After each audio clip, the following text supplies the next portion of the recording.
The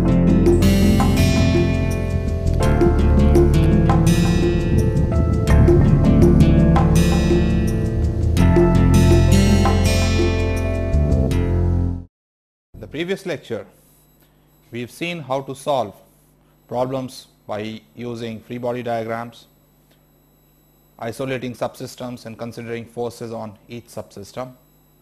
Also, how the subsystems affect the motion of one another was taken into account by looking at the constraints and equations for constraints.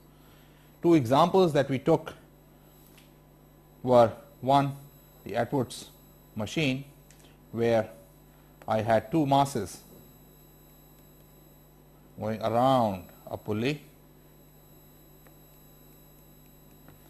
M1 and M2. The other example that we took was a mass sliding down a wedge like this, and the wedge could also move horizontally.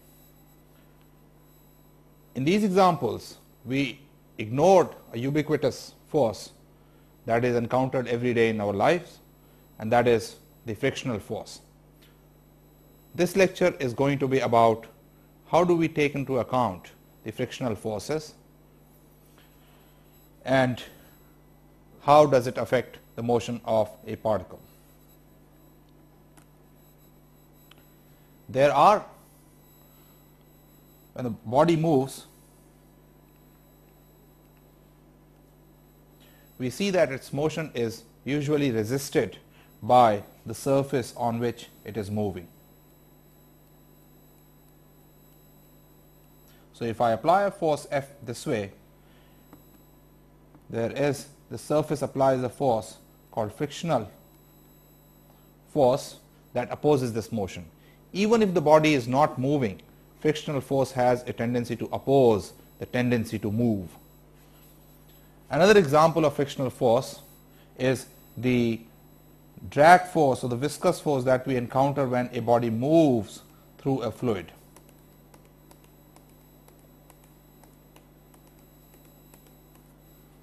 This force also opposes the motion. In this lecture, we will be looking at both kinds of forces.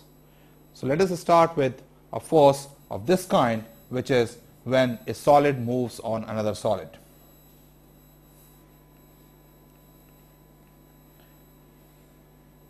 Let us take a mass M1 and another mass M2, and let me pull this mass with some force F. If you recall your everyday experience, you would see that the top mass or the bottom mass doesn't move until the force has reached certain value, and that is because their tendency to move is being opposed by the frictional force either between these two masses or between this mass and the surface on which this mass is resting. So, first question is the frictional force of constant amount, or does it vary as I vary this force? Let us give an argument.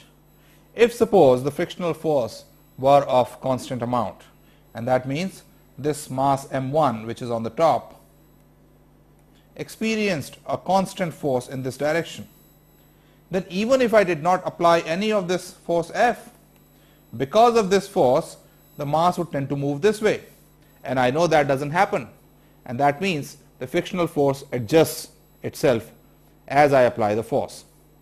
How does it adjust itself? It is just sufficient to oppose the motion or the tendency to move.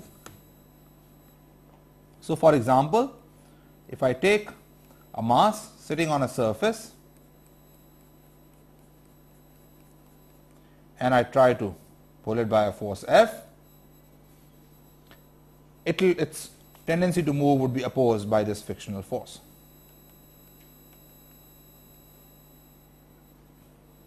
It is observed experimentally that the maximum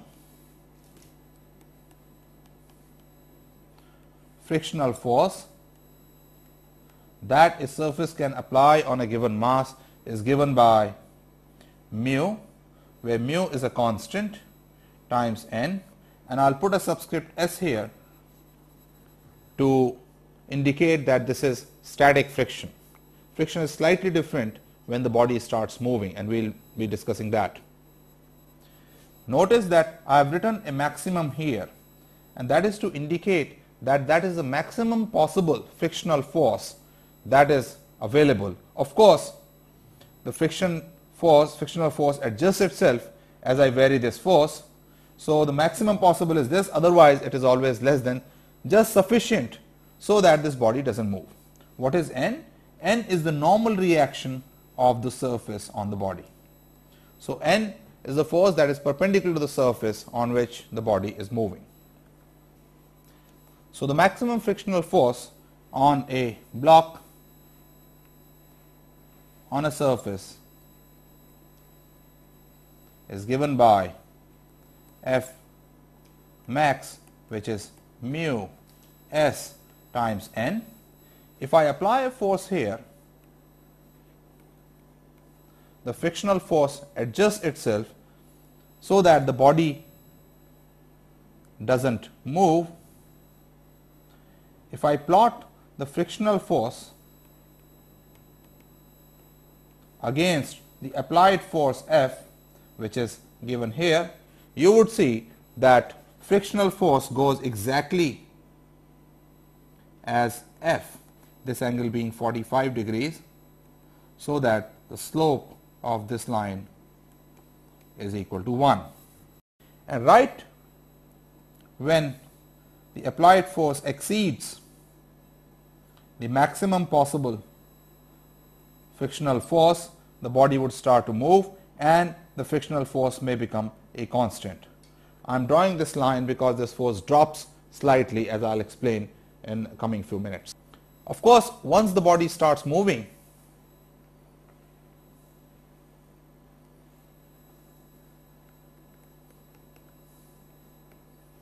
the frictional force is slightly less. So that I write as friction kinetic, and it is given by mu k,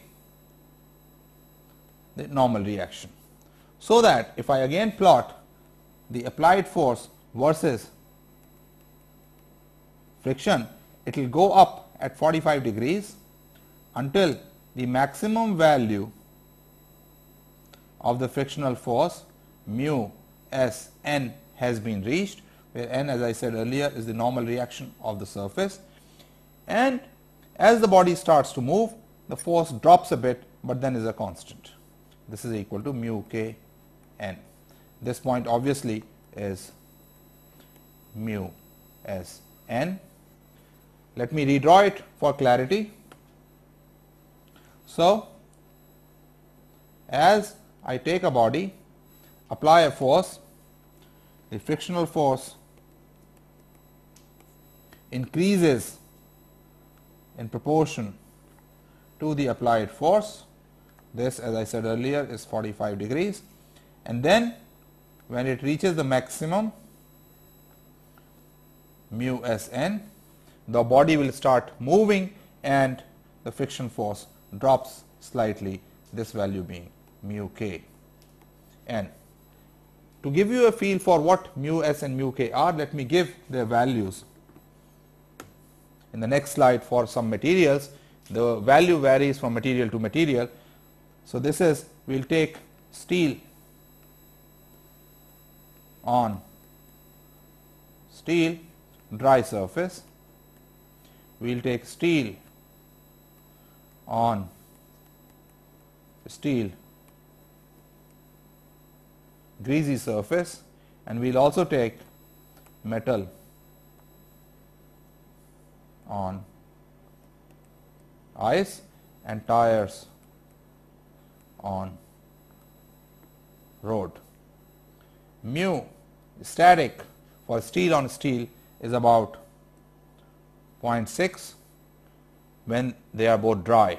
Steel on steel on greasy is 0.1. You can see why we grease steel, it reduces the friction value quite a lot. Metal on ice, static is not known because it slips past quite a lot, and tire on road is 0.9. You can see we really need a lot of friction for tires on the road so that they don't slip. The moment body starts moving, steel on steel drops down to 0.5, steel on steel greasy drops down to 0.05, metal on ice is about 0.03, almost frictionless, tires on the road comes down to 0.8. I must give you the source of this. This is Merriam and Craig Dynamics. That's where I've taken these values from. So what we have seen is, as the body moves on the surface, it can feel either the static friction, and once it starts moving, then there is kinetic friction. Kinetic friction is slightly less than the static friction. Let me now see how I can estimate the coefficient of static friction between two bodies. This can be easily done if I consider the motion of a block on a ramp or an inclined plane of angle theta.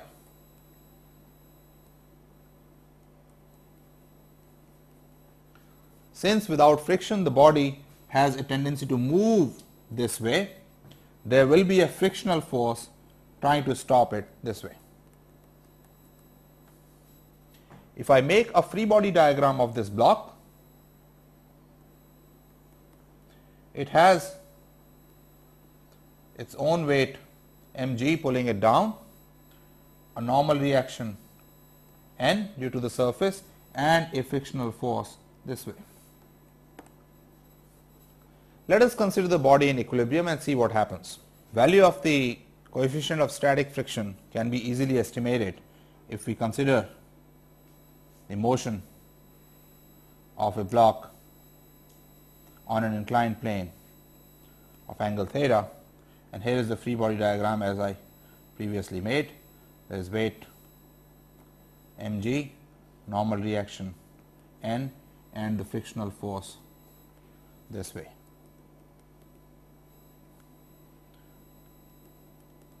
This angle is also theta. If the body is not moving, then I should have all the forces balancing each other, and therefore n equals mg cosine of theta, and the frictional force, let me write it as F, is equal to mg sine of theta. These are my two equations. Let us see what happens when I start increasing theta. This body has weight mg, n, friction F, and mg, this component of mg is pulling it down, which is mg sine theta. As I increase theta, mg sine theta goes up, so the body is being pulled down by larger and larger force. When it surpasses the maximum possible frictional force, it will start sliding down. Let us see what is maximum possible frictional force. Friction maximum, as I told you earlier, is equal to mu s times n, and as we saw in the earlier, n is nothing but mg cosine of theta, because there is no motion perpendicular to the inclined plane, and therefore F maximum, or the maximum value of friction, is mu mg cosine of theta, and this implies that when mu mg cosine of theta, that is the frictional force, becomes less than or equal to mg sine of theta, the body would start sliding down. Let me cancel m, let me cancel g, and therefore when mu s is less than tangent of theta, the body will start sliding down. So you take a plane, keep tilting it until the body just starts sliding down, and that angle you take the tangent of would give you an estimate of the static coefficient of friction. That is a practical way of quickly estimating what the coefficient of static friction is. So, we have seen that frictional force is given by mu, depending on whether it is static or kinetic, mu s or mu k, times the normal reaction of the surface on a body. Let me now take you back to Atwood's machine that we discussed in the previous lecture, a slight variation of that, and see how frictional force changes the tensions here. Recall, when I solved this problem in the previous lecture, then I had assumed that all the surfaces are frictionless. Now, let me take the same problem where mass m1 and m2 are at two ends of a rope, and it is passing over a pulley, and pulley is fixed, pulley cannot move. So, it is a, let me just write, fixed pulley. Only the rope slides over the pulley, and there is friction between the pulley and the rope. Earlier, when we solved this problem, we assumed that the tensions here were equal. Now, due to the frictional force, the tensions are going to be different. Let me call this T2, let me call this T1. Let the mass m2 be greater than m1, so that the rope has a tendency to move this way. Let us see how friction affects things here. I am pretty much repeating what I have done in a previous lecture on static friction. I do it here for completeness. Since the rope has a tendency to move in this direction, the frictional force on the rope is going to act this way. This is the frictional force. This is mass m2, as I said earlier, and this is mass m1. If I want to see how friction changes, let me for that consider a small piece of rope. This is somewhere here that I am making slightly bigger here, and consider this free body diagram. If I join from the center of this to the center of this pulley, there is normal reaction on this small piece of rope. Let me call it delta n. Since the tension on this side T2 is going to be greater than T1 because m2 is greater than m1, the tension increases this way. Let this tension be T plus delta T. Let the tension on this side be T. Let this small piece of rope make an angle delta theta at the center of the fixed pulley. So, let us make a neater picture of this part only. So, here is this piece of rope.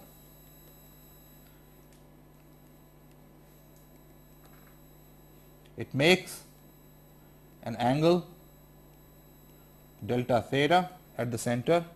The tension in this way is T plus delta T. Tension this way is T. This is the normal reaction, and the rope is in equilibrium. Am I missing any force? Of course, I am missing a force because the rope is not moving. There is friction that balances things, balances T, the imbalance between T and T plus delta T, so that the rope does not move. Let us now balance forces. The components of the tension in this direction balance N. If I take the components parallel to this line and perpendicular to this line, this is the direction for N, this is direction perpendicular to it. The components of T in this direction balance N, and therefore, I am going to have T plus delta T this angle, as you can see, is going to be delta theta over 2, and this is a very small angle, so sine delta theta over 2 can be estimated by delta theta over 2 itself, plus t sine delta theta over 2 is going to be equal to delta n. This angle again is delta theta over 2. And the second equation, t plus delta t cosine of delta theta over 2 minus t cosine of delta theta over 2 is going to be equal to the frictional force F. Let us then write these equations again. I have t plus delta t sine delta theta over 2 plus t sine delta theta over 2 equals delta n, which can be approximated for a small delta theta as 2t delta theta over 2. I replace this whole thing by delta theta by 2 plus delta t delta theta over 2 equals delta n. This is second order term, so that can be taken to be 0 in the limit that I take delta theta going to 0. So I have this cancels, t delta theta equals n, or which I had earlier written as delta n because this is a very small normal reaction. And the other equation, which was t plus delta t cosine of delta theta over 2 minus t cosine of delta theta over 2 equals f, can in the limit of delta theta going to 0 be written as delta t equals f. These are my two working equations that will determine for me how the tensions are related when friction is present. Let us now take the extreme case of when mass m2 just balances mass m1.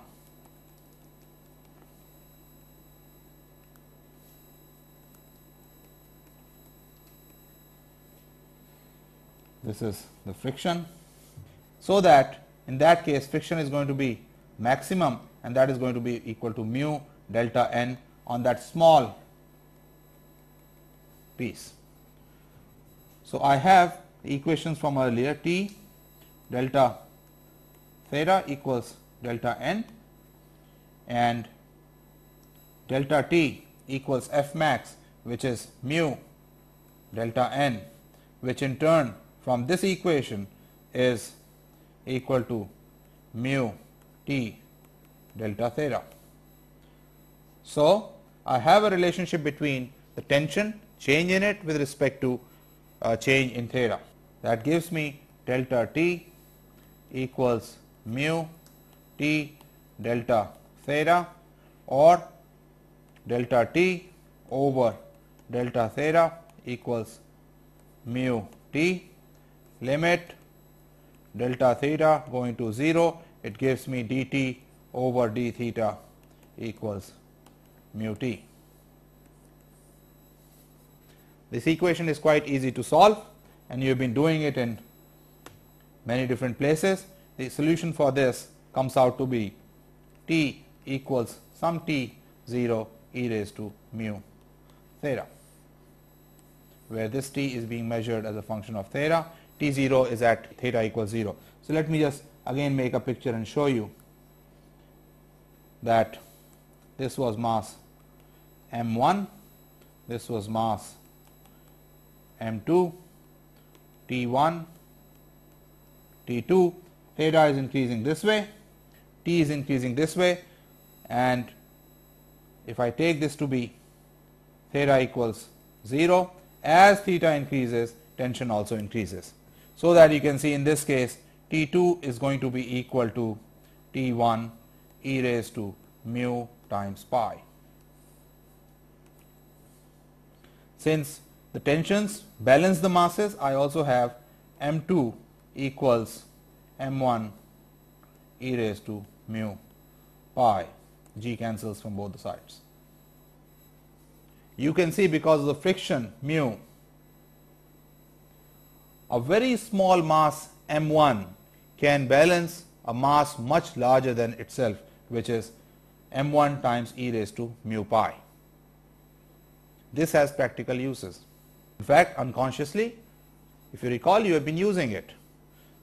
Suppose you tie a rope or a clothesline in your backyard. You generally put it on the nail and wrap it around a few times. You are unconsciously using the fact that tension as angle goes up goes as T0 e raised to mu theta. So that with a very small force on one side, you can balance a large force on the other side. Another practical use is the capstans on the dockyards, where a huge ship is stopped from moving by taking a rope and wrapping it around these capstans. If you wrap it around many times, theta goes up, so that with very small tension on one side, a huge tension builds up on the other side, and that can stop the ship from moving. You can also do an experiment to check the validity of this expression at home. How do I do that? You take a pen and put a small object, maybe a pin or a key on one side, and a large object on the other side of a string, and try to balance it. As we said earlier, suppose this mass is heavier, m2 would be in this case be equal to m1 e raised to mu pi. So I'll take this pen, wrap a string around it once, and this relationship would be satisfied. Let me give it one more wrap. If I do that, then I should be able to have m2, let me call it m2 nu, equals m1.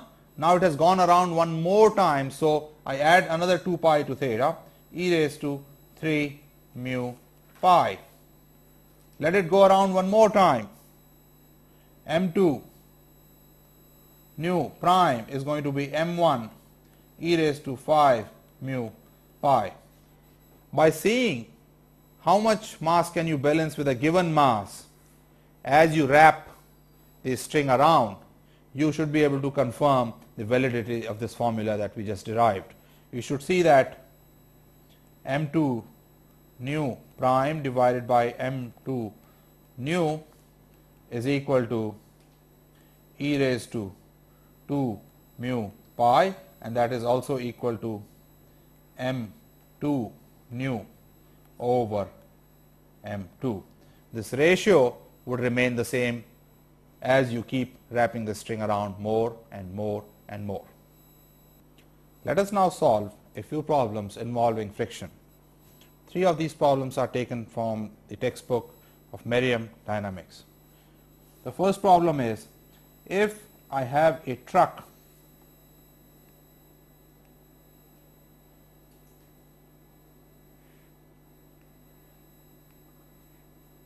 moving at a certain speed, and suppose there is a box here. The truck suddenly brakes. You know from experience, if the truck brakes, the crate or the box is going to move this way. If I am given the coefficient of friction here, that is going to resist this motion of the box. So frictional force is going to oppose this movement. What I want to know is, suppose initially the truck is moving at a speed of 72 kilometers per hour and it brakes, and suppose mu is given to be 0.3 between the box and the bed of the truck. What is the minimum distance S over which the truck should stop if it uniformly decelerates, so that the box doesn't move. To repeat, I am braking and I want the truck to stop. I want to find the minimum distance s so that the box doesn't move. Obviously, when the truck slows down, I need the box also to slow down. It should not happen that truck slows down faster than the box can slow down. If that happens, box will start sliding. So the maximum deceleration on the box that I can have is F max, the maximum friction, divided by the mass of the box, is maximum deceleration or negative acceleration.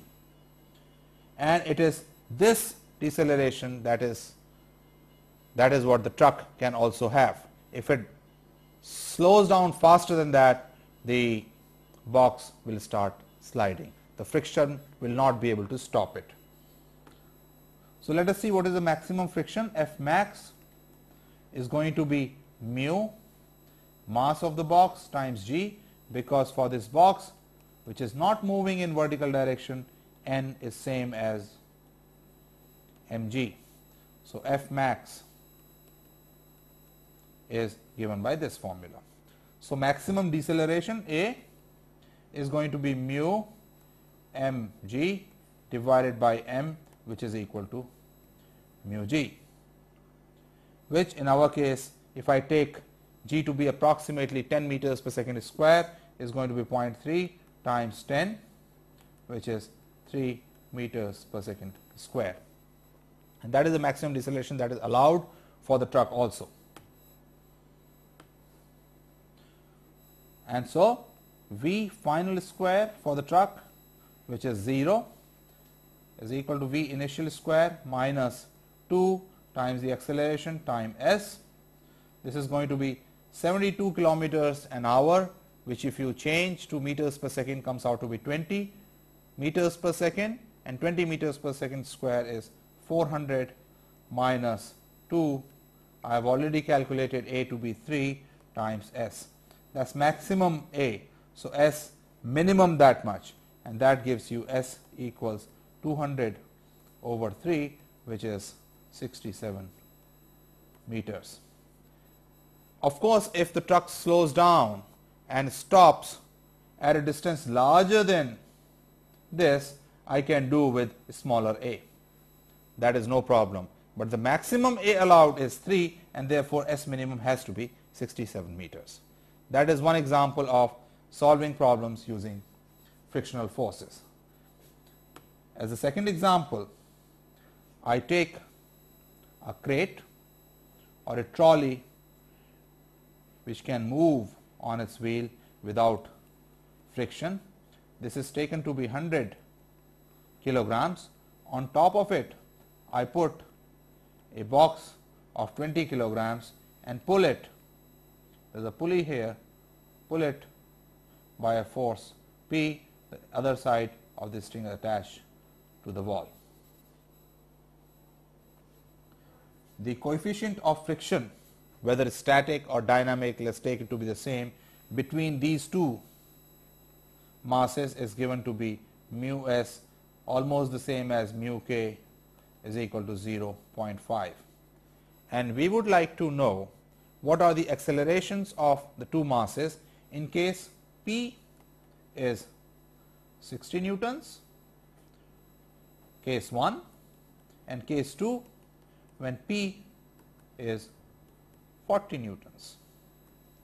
Let us see what happens in the two cases. Obviously, when this P is pulling it, since this is a rope going around a pulley, the net force on the upper mass is going to be equal to 2P. That I need not go over again. And since this mass has a tendency to move this way, it will be opposed by a friction F. That is the free body diagram of mass 20 kg. Similarly, the free body diagram for the trolley is going to be, there is nothing here. The only force that by Newton's third law is applied on this is the frictional force in opposite direction F. If I draw it again, showing only the relevant forces for horizontal motion, the free body diagram for the 20 kg mass is 2p this way, friction this way, and for the trolley is friction this way. So, the trolley would move in this direction, accelerate in this direction due to this frictional force.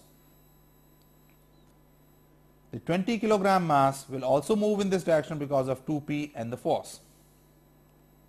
Let us see what p I should apply so that they don't slide. That would happen when F is maximum possible. Let us calculate what is F maximum possible, that is mu mg. Mu is given to be 0.5, m is 20 for the upper mass, n mg. On free body diagram I should also show these forces here, mg n prime, and there is an n here, all right, times 9.8, and that comes out to be 98 newtons. And that comes out to be 98 newtons. And therefore, if 2p happens to be greater than 98 newtons, this fellow would accelerate in this direction,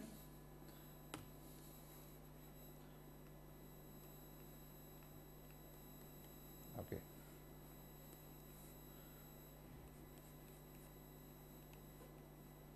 This fellow is moving this way. Maximum force it can have in this direction 98 newtons. This has a force 2p, and this has a force F maximum 98 newtons. So, the maximum acceleration for 100 kg trolley is equal to 98 newtons over 100 kg, which is 0.98 meters per second square. If the acceleration of the top mass 20 kgs happens to be larger than this, then there will be sliding. If it is less, then there will be no sliding. So, let us see what happens when I apply a force of 2p here, and this is 98 newtons. In case of p is equal to 60 newtons, which was my first case, the acceleration of the upper mass 20 is going to be 120 minus 98 over 20, which is 22 over 20, which is 1.1 meters per second square. And therefore, in this case the two masses, the 20 kg mass and the trolley, are going to have different accelerations. This is going to move with 1.1 meters per second square, and this is going to move with 0.98 meters per second square, and they are going to slip on each other. Let us see the other case when P is equal to 40 newtons, which implies that 2p is going to be 80 newtons. And in this case 2p happens to be less than the maximum force, maximum frictional force. This is 80 newtons, and F max is 98 newtons. So, the friction will adjust itself just to 80 newtons, so that this fellow, this mass, doesn't slip, and therefore you can conclude that in this case this is going to be 80 newtons, and there is going to be just sufficient force F so that this doesn't slip. Is F equal to 80 newtons? The answer is obviously no. You can see it in two ways. First, if I consider the trolley and the mass, 100 kg together, then on this entire system there is a net force 80 newtons. There is no relative acceleration, they are moving together, and therefore their acceleration together is going to be 80 divided by 120, this is newtons, kgs, which is going to be 2/3 meters per second square. But what about the frictional force in between? The question we started with is it 80 newtons? The answer is no, because you see the trolley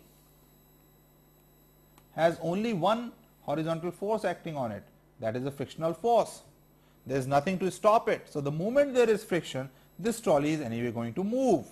If it moves and there is no slipping between the upper mass and the lower mass, then this mass is also going to move, and both move with the same acceleration. Let us look at it from that point of view. In that case, the trolley has an acceleration which is going to be equal to the force, frictional force, which I do not know, over 100. And similarly, the mass, let me write it trolley, so 100 kgs, mass 20 kgs is going to have an acceleration which is going to be 80 with the force with which I am pulling it, minus F over 20. And since there is no slipping, because 80 newtons happens to be less than the maximum frictional force, these two accelerations, this and this one, must be equal, and therefore I should have F over 100 equals 80 minus F over 20. That's 5. So, I have F over 5 plus F 6, F over 5 equal to 80, or F equals 400 over 6 or 200 over 3 newtons, and that gives me the acceleration A, 200 over 3 times 100 equals 2/3 meters per second square. So, you see how friction changes the acceleration and how it affects the motion between two bodies that can apply frictional force on each other. As a third example, let me take a chain which is on a rough surface. So, this is a rough surface, and let us take this to be x equal to 0, and beyond this is a smooth surface. This is a rough surface, and I start pulling this chain with a constant force P large enough so that it comes into motion. So, we are not making that any complicated. It starts moving, and I want to know when this chain is fully outside the rough, it has come fully out, what is its speed. Okay. So, let us now make a picture in between when it has come out partially from x equal to 0. The chain is like this, is being pulled by force P. Let this distance be x, let the total length of the chain be L. This then is going to be L minus x, let the mass of the chain be m, and I want to know when the chain has come out fully from the rough, what is its speed. Let us see what are the forces acting on the chain. There is obviously this force P pulling it this way. There is frictional force, but the frictional force acts only on this part, and so friction, and since it is moving, friction is going to be at its maximum, is going to be mu kinetic m over L L minus x, that is the mass of the part in the rough, times g. This whole thing is the normal reaction on the part on the rough. And therefore, if I write the equation of motion, the total mass m of the chain moves with acceleration x double dot. Because if the chain has come out by distance x, its acceleration is going to be x double dot, and this is going to be equal to p minus mu m over L minus x times g. For simplicity, I have dropped the subscript k here. It is understood mu is kinetic frictional force. So, x double dot therefore is given as p minus mu m g plus mu m g over L x. Since I want to know what is the speed when the chain has been fully pulled out, I am not really interested on the variation of x with respect to t. So, I use an old trick which I used in the previous lecture. I write x double dot, which is really d by dt of x dot in terms of x and x dot.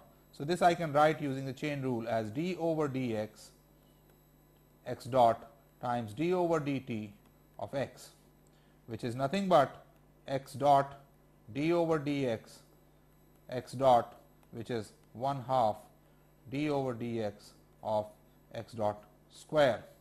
And therefore, my equation becomes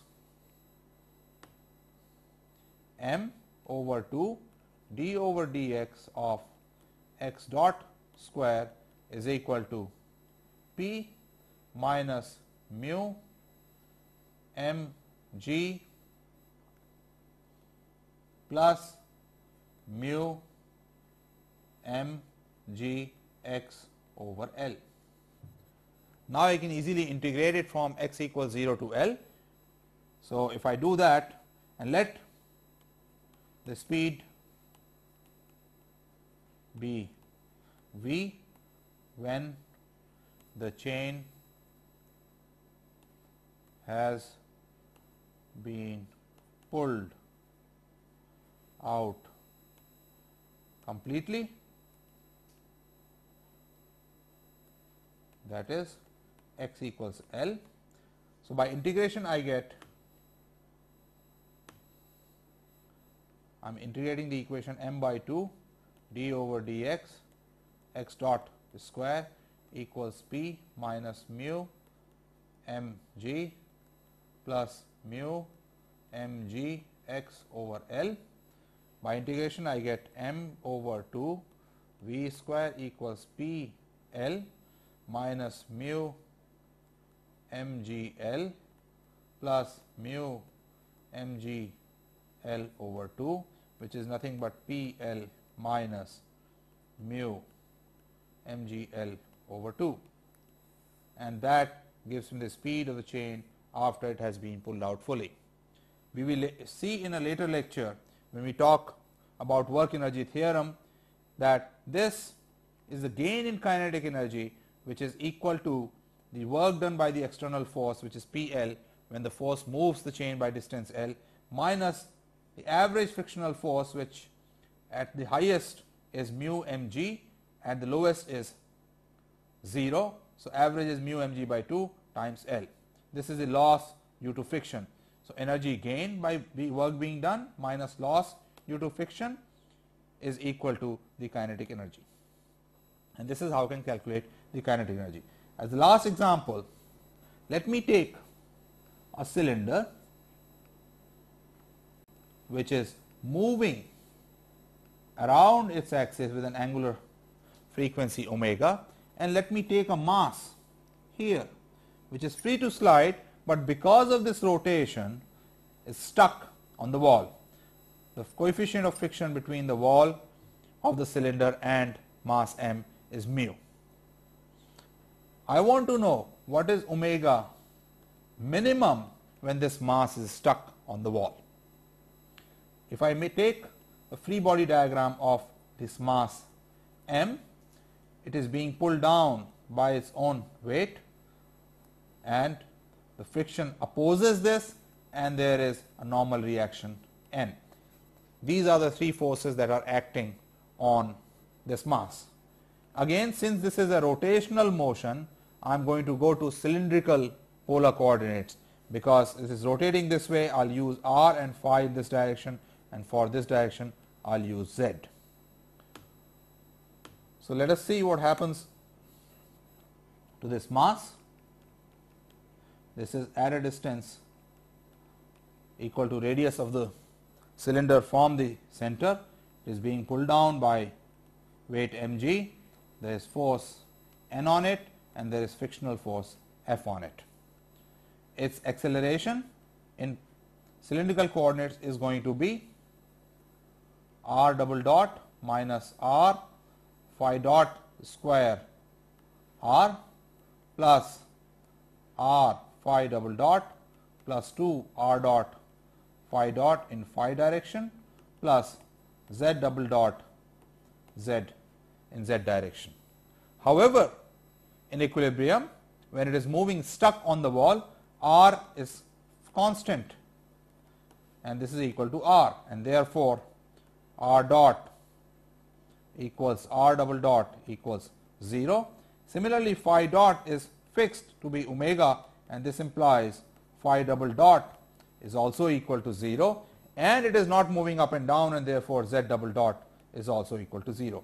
Therefore, the acceleration of the mass is given as A is equal to minus r phi dot square r. M A therefore is minus m r phi dot square r. How about the forces on the mass? There is a force in the negative radial direction n, there is mg, and there is friction. So, this should be equal to n in negative r direction plus F minus mg in z direction.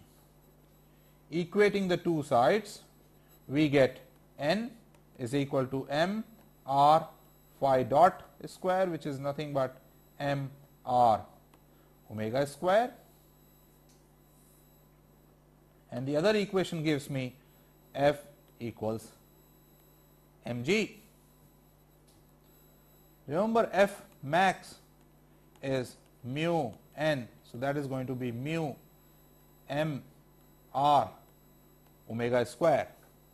For the minimum omega, I should be applying the maximum possible frictional force for that omega, and therefore, for omega min, my condition becomes that mu r m omega square is equal to F equals mg. This m cancels, and I get omega minimum to be square root of g over mu r, and that is your answer. So, what we have seen in this lecture is how frictional force acts on two bodies when they slide or tend to slide over each other, and how we use this in solving problems. In the next lecture, we are going to look at another form of frictional force which arises when bodies move through fluids, and that is the viscous or drag force.